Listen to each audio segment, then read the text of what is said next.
Congressman Doug Collins, ranking member of the House Judiciary Committee. He joins us from Washington, D.C. Congressman, good morning to you. Good morning. Good morning, everybody. So it's official. The 116th Congress will forever be known as the Impeachment Congress, won't it? No, it's going to be known as the Chaos Congress. It's it's run by a speaker who is not a leader. She's a follower. She's a follower of AOC tweets. She's a follower of her committee. What's really happening here is nothing except the perpetration of a fiction among the voters of America. What they want them to believe is that they're up here doing something that they're not, simply because they hate this president. They cannot stand the fact that he's leading, that he's actually doing stuff for our country, and that they can't defeat that. So they have to come up with fiction that they're in an impeachment inquiry. If I see one more reporter say that we've started an impeachment inquiry, I just want to scream, because we've not started anything. In fact, she even told her caucus yesterday, we were told, that really nothing's changed, but we're just going to keep pushing the narrative. So that's not leadership. Wait. Just one second. What do you mean? For the non-legal expert watching right now, there really is no impeachment going on, correct? That is correct. There is no impeachment inquiry. Vote.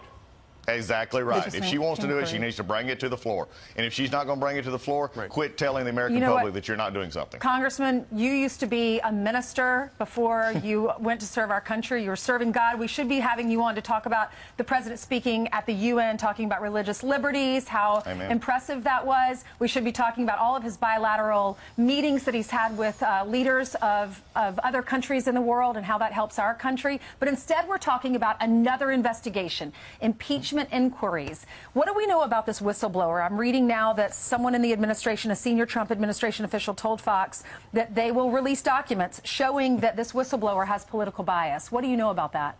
Well, what you just said there, the very question you ask is the reason yesterday was so absurd, and this speaker is acting so absurdly. We've not seen the transcript. We've not had anything released. We're going on hearsay, rumor, innuendo, and that's how she's chose to run the government. What we need to know is get the transcripts out. Let's look at those. The president has been very cooperative in saying, okay, fine, you want to see it, we'll do that. This is what makes me, and I think the American people, so frustrated that instead of governing, instead of asking and doing proper oversight, they're abusing the rules of the House. They're abusing the processes of the House to make a political statement. The House of Representatives, I need to tell the Speaker of the House, the House of Representatives is not an arm of the DCCC campaign committee. They need to get to governing instead of attacking this president. Congressman, according to Fox News, there are, in the transcript that we're going to see later today, there are a few words in the transcript that will raise eyebrows, but it's not nearly as bad as the Democrats say.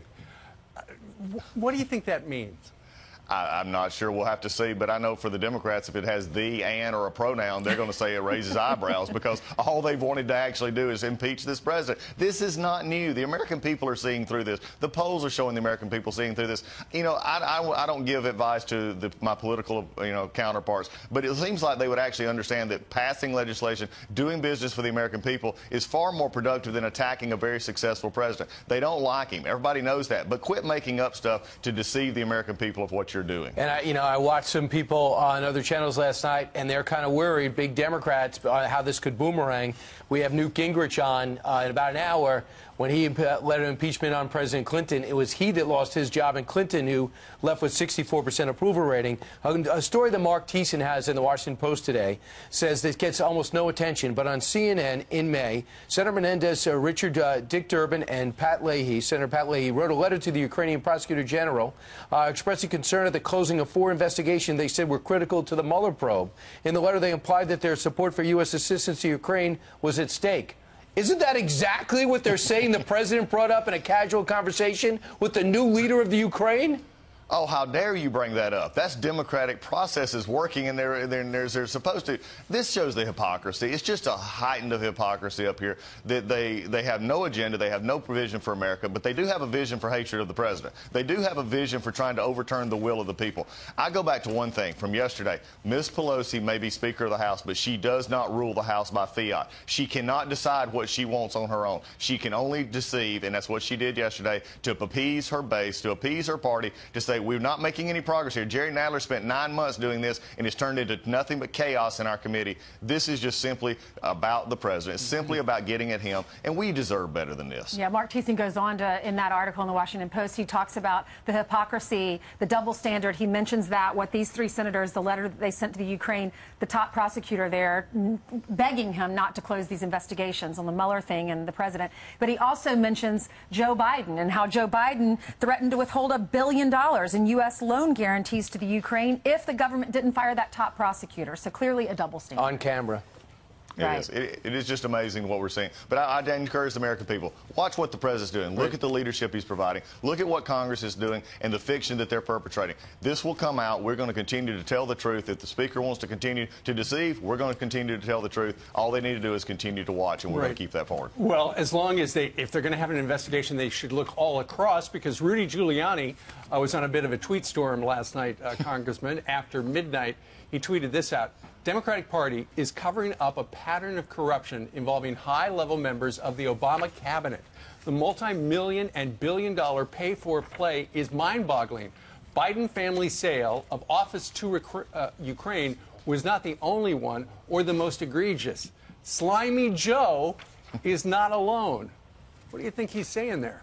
Well, I think he's saying that there's a lot of things that need to be investigated. I think there's a lot of things from the previous administration. Look, I want to go back to something real quickly. We've always talked about investigating the investigators and how this all started for 2 years' worth. Last Friday, we released and we found the FOIA requests on memos in which we actually showed McCabe talking about having a wire war into the White House. We actually talk about McCabe being the start of the collusion narrative. If we want to talk about the corrupt cabal in the Department of Justice, which the Democrats have all of a sudden put their head in the sand and forgotten, let's go back to actually see that the things that we've been talking about for 2 years actually were coming true. You want to see corruption? You want to see a corrupt cabal? Look at CNN contributor Mr. McCabe, who now goes back and we see exactly what they were doing. These are the kind of things. If you want to look at real things, let's look at what actually happened. Let's quit this farce with the president. Then do you think it's a coincidence that the Inspector General report is set to come out any day now, and suddenly we're talking impeachment?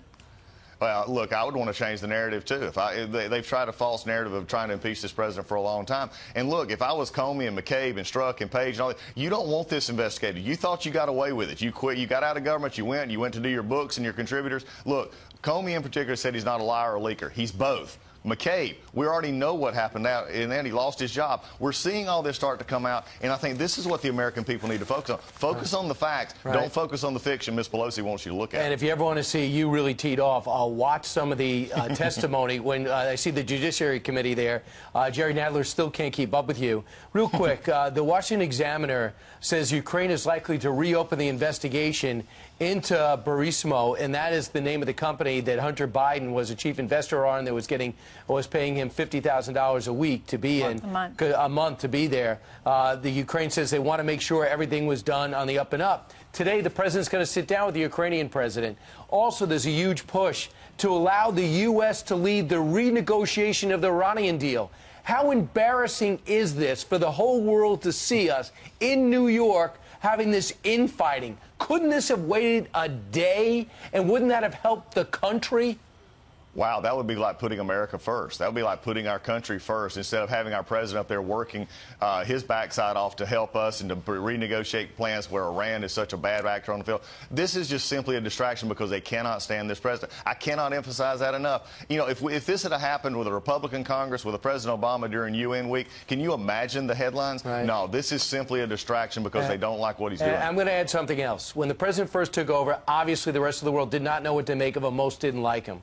But now, if you look around the world, the South Korean leader, the president of Japan, Boris Johnson and he are good buddies. Macron is still trying to broker something with our president. They obviously have a good personal relationship. Mexico's helping us. Mexico is helping us in a way we never thought possible. The Pakistani leader, as complicated as that country is, and our president seems to be getting along, he's got more friends on the world stage than he actually has at home. Oh, it is. Guatemala, El Salvador. Let's continue the process here. I mean, when you start India, I mean, this week, this is the kind of thing that I think frustrates most Americans. Most Americans, frankly, they don't get up and they really don't want to care about Washington, D.C. They want to care about a president who's taking care of them, and they want to make sure they can get their jobs done. They want to make sure they can have a place for their kids. They want to have the things in life that they want. And when a government does that, that puts them first. That's what this president's doing, is putting America first, putting those everyday workers first, while we have a Congress and a speaker up here who wants to do nothing but a sham on the American people because they hate this president. Yeah, they've pushed Nancy Pelosi into a corner, but like you said, a lot of Democrats are saying it's going to boomerang and it's going to backfire on them. We'll have to see. We're going to have Rudy Giuliani, the president's personal attorney, on with us later this morning, so you have to stay tuned. Thank you so much, Congressman Collins, from the great state of Georgia. Yeah, not that you need another career, but you could do a morning show. You are wide awake. Thanks a lot. I'm normally running watching you at this time of the day. Okay, really? Good. All right, yes. Take your resting pulse as we toss over to Jillian. All right, Congressman, thank you.